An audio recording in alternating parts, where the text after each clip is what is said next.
Isauro Emanuel Rendón Oliva, conocen más como Emanuel. La vida es muy sabia, han sido varios momentos. La verdad, un momento que marcó mucho mi vida fue el hacer la especialidad de cirugía plástica, estética, reconstructiva y una subespecialidad en caumatología.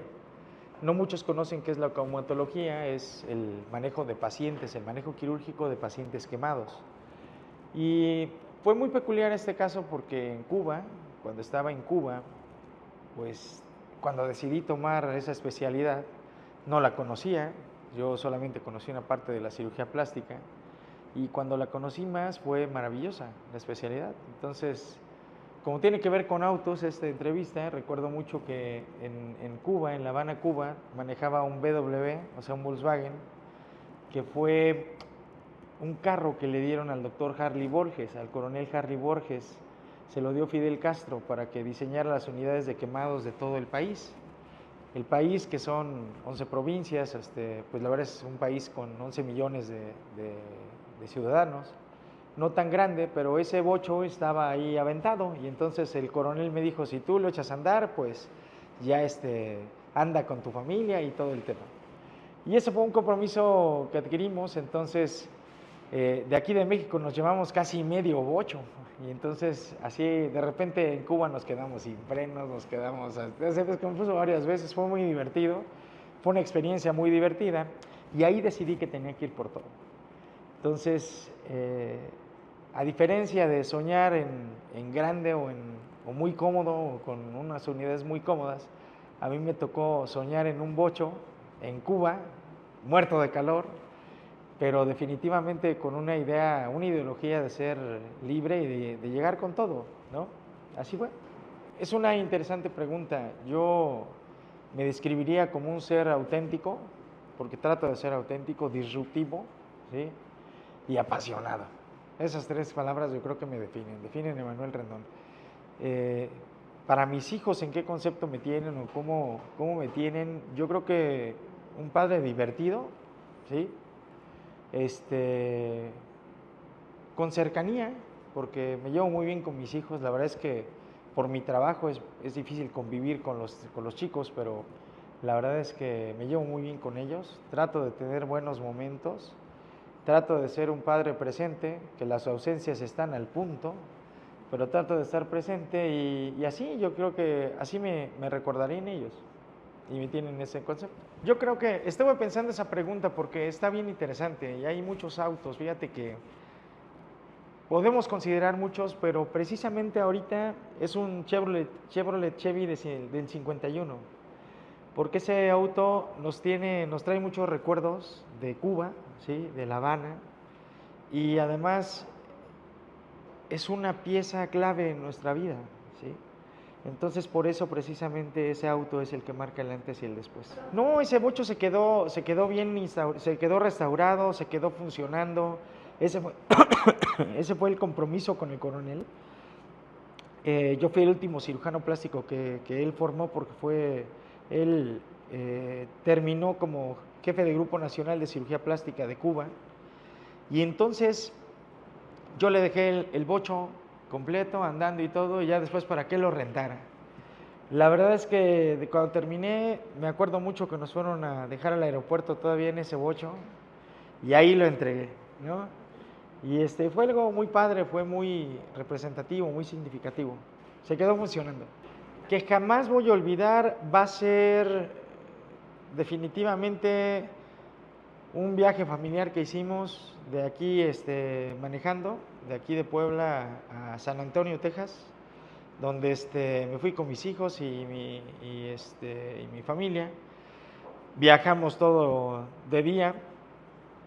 Llegué a Monterrey en la tarde, y yo quería seguir manejando, pero me habían dado un consejo que no manejara, no siguiera manejando, porque aunque tuviera yo ganas, aunque no estuviera cansado, aunque tuviera el tiempo, pero que no era prudente manejar. Yo no me preguntaba por qué. El chiste es que después de eso, pues ya me quedé en un hotel, bueno, en unos hoteles, y ya el otro día a las 7 de la mañana tomamos rumbo para San Antonio. Y qué bárbaro, pues tenía mucha razón, porque era pura recta y estaba muy solo, ¿no? Eran puros trailers y todo. Entonces, de ahí, de ese viaje, recordamos mucho porque hicimos una travesura ¿cómo se llama? En la aduana, en la frontera, en línea de la frontera. Una travesura muy divertida porque nos vengamos realmente de unos policías corruptos. Entonces, ahí fue esa fue la travesura, donde no me alcanzaron y afortunadamente llegué a la frontera antes que ellos. Y entonces ya entramos a San Antonio, todo bien, y después de regreso. Entonces ese momento de convivencia, ese momento de que iban todos cansados, a mí me relaja manejar, entonces fue un buen momento. Así es. Bueno, la verdad es que mi papá es médico, es ginecólogo, y yo me acuerdo que de chiquito mi papá tuvo muchos sueños de tener buenos autos, y lo logró, o sea, tenía buenos autos. Algo interesante es que primero me tocaba lavarlos para subirnos al carro y todo el asunto. Pero algo también interesante es que no podíamos comer, no podíamos tomar un jugo, no podíamos nada para que no se ensuciara el carro.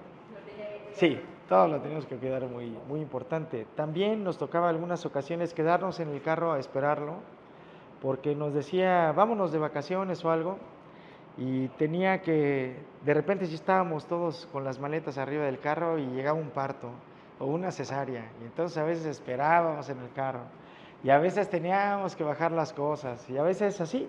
Entonces, eso aprendí de mi padre. La verdad fue una buena experiencia porque yo creo que de tanto esfuerzo que tenía para lograr sus autos, pues ya después los teníamos que cuidar todos bien. Ahora a mí, yo creo que trato de que sea una experiencia más relajada. O sea, la verdad, los hijos, pues tener buenos carros, tener buenos momentos en el carro, disfrutar realmente el carro. Sí tiene su responsabilidad, pero pues más ligero, ¿no? O sea, yo creo que más relajado en cuanto a disciplina y todo. Y hace poco pasamos un momento en mi vida personal difícil, ¿sí? Porque pues fue un momento que nos cimbró a toda la familia, y algo que me gustaría que aprendieran mis hijos es que así como aprendimos a andar en carro, aprendimos a andar sin carro, y lo más importante es a mantenerse y levantarse. Y entonces eso creo que es interesante, eso a mí me gustaría que aprendieran mis hijos de mí. Así es. El auto de mis sueños, híjola, es que podría decirte que ya lo tuve. Fue un Mercedes-Benz clase C, era C300, y coupé, fue el último modelo que ensamblaron a mano, y fue un carro con el que yo soñaba. Y entonces, cuando pude tenerlo, me di cuenta que los sueños sí se pueden tener, trabajando duro para ello. Y después de todo, ahora a lo mejor podría decir de que no tengo un carro de los sueños. Me gustan muchas marcas me gustan y todo, pero todas no podemos definir qué dice un carro de ti, que de cierta manera dice mucho, porque pues cómo te vistes, en qué andas, con quién andas, dice mucho de ti, representa mucho de ti, pero es una representación banal. El chiste, creo, es que se tienen buenos sueños, que sería un mensaje para la sociedad. O sea, independientemente de que tengas el coche de tus sueños, procura que no te quedes en sueños. O sea, que despertemos, que seas auténtico, que te describa quién eres tú personalmente, que describan tu persona. Y suena difícil, ¿no?, que te describan por un auto, ¿no? Pero la verdad es eso. Así lo diría yo. Sí, yo creo que definitivamente, pues a lo mejor en la primaria, ¿no? Y no eres en Mercedes, era la marca, a lo mejor Mercedes, es la historia de Mercedes también, porque la historia de Mercedes es que su hija, Mercedes como tal, su papá le prometió que un día iba a estar su nombre en muchas partes del mundo, ¿no?, por su auto, y se lo hizo. Y la verdad es que tal vez en el crecimiento, viendo esa historia, pues a mí me enamoró Mercedes. Y la verdad, ya llegó a la preparatoria, a la secundaria, y seguía ese sueño.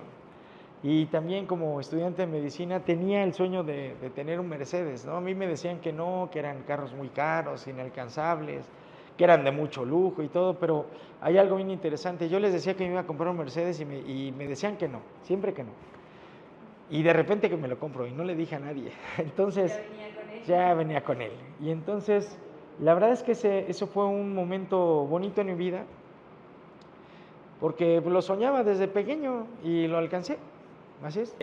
Un proyecto personal porque hubo un momento en mi vida donde estuve muy grave, muy delicado de salud, donde casi pasaba yo lista en el cielo, pero no estaba mi nombre, entonces por eso me regresaron. Y creo que fue algo muy interesante porque me deshice de muchas cosas, dentro de ellos mi Mercedes, y y es para levantarse, o sea, es para salir adelante. Por eso cambia mucho la circunstancia, la situación. Por eso siento que hoy tenemos que ser auténticos, porque por nosotros mismos, por nuestra personalidad, por quién eres, no por qué carro manejas. Que eso viste mucho, sí, sí viste mucho, pero tenemos que ser auténticos, empáticos con las personas en general, más los médicos. A veces nos consume, en mi área es muy dado a que cirugía plástica pues consumen mucho belleza y todo lo quieres bello, bonito y como tiene que ser, ¿no? Exacto, pero la verdad es que no, tenemos que tratar de ser empáticos con la gente, tenemos que ser resilientes también, es muy importante eso, porque las segundas oportunidades valen la pena y pues vale la pena más vivirlo. Entonces en este año yo creo que el logro principal ha sido mi vida y el proyecto más importante es levantarme, así es como lo estoy haciendo. Y para eso tengo una familia que quiero mucho, que siempre ha estado presente y pues nada más. Vale mucho la pena seguir el trabajo porque actualmente estoy como director de un hospital. El sistema público de salud es muy interesante. Eh, es muy interesante desarrollarlo como un sistema, como un modelo empresarial, aunque muchas veces tenemos algunos encuentros con el personal y todo esto, esa es una parte del trabajo que estamos trabajando en este hospital público. Aparte, de manera personal, estamos desarrollando otros proyectos, una nueva empresa de cirugía plástica que ofrece cirugías plásticas a bajo costo, porque la verdad es que hoy en día estamos viendo, acaba de pasar un deceso lamentable, ¿no? Yo no sé cómo pasó, pero sí sé que es lamentable siempre. Y entonces hay que hacerlo alcanzable, ¿sí? Hay que hacerlo alcanzable para toda la sociedad. Es un proyecto muy bonito, ¿sí? Se llama Un Plastic y entonces es un desarrollo de ventas de cirugía plástica por internet y que va para toda la República. Estamos empezando en Puebla, pero va dirigido a toda la República para que compañeros médicos cirujanos plásticos también puedan participar en este desarrollo.